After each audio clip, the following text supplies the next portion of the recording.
Russian Prime Minister Dmitry Medvedev has wrapped up a visit to Cuba. The trip was aimed at deepening ties between what he called loyal friends and reliable partners. The Caribbean nation is seeking Moscow's political and economic support. Luis Chirino reports from Havana.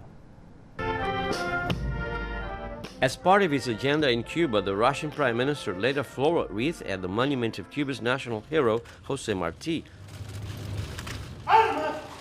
Dmitry Medvedev was officially welcomed by President Miguel Díaz-Canel at the Palace of the Revolution. They presided over the signing of important bilateral agreements in sectors including energy, trade, and finances.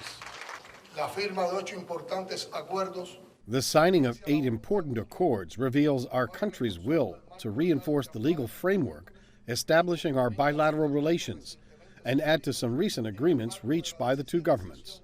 The Russian premier held official talks with the Cuban president and also met with former President Raúl Castro, head of the Cuban Communist Party, and with Foreign Minister Bruno Rodriguez. Medvedev's visit comes at a time when Cuba is facing economic challenges brought on by the tightening of the decades-long U.S. trade embargo. Not everyone likes to see an even-handed dialogue. Over the past few months, the United States has significantly strengthened its economic blockade of Cuba in an effort to create a toxic atmosphere against all kinds of cooperation with Cuba, to scare investors away, and to impose a sort of oil blockade on the island.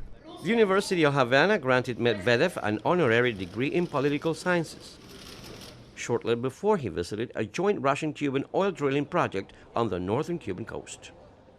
Prime Minister Medvedev's visit follows a series of high-level meetings between the two countries, including a trip to Moscow by President Miguel Díaz-Canel in 2018 and a visit here by Russian Foreign Minister Sergei Lavrov last July to follow up on the implementation of bilateral accords in key areas.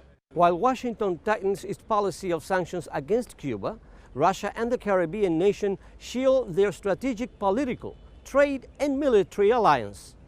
Luis Chirino, CGTN, Havana.